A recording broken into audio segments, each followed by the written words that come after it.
Hi, it's Carolyn from Gate 39 Media. Today I'll be breaking down the difference between active lists and static lists in HubSpot.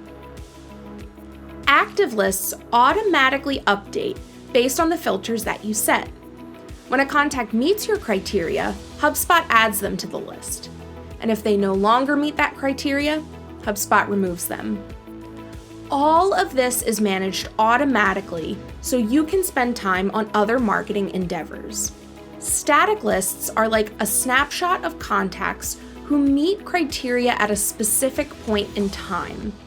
These lists do not update automatically. Contacts need to be manually added and removed from static lists. You would want to use a static list to send a one-time email blast or to manually enroll contacts in a workflow.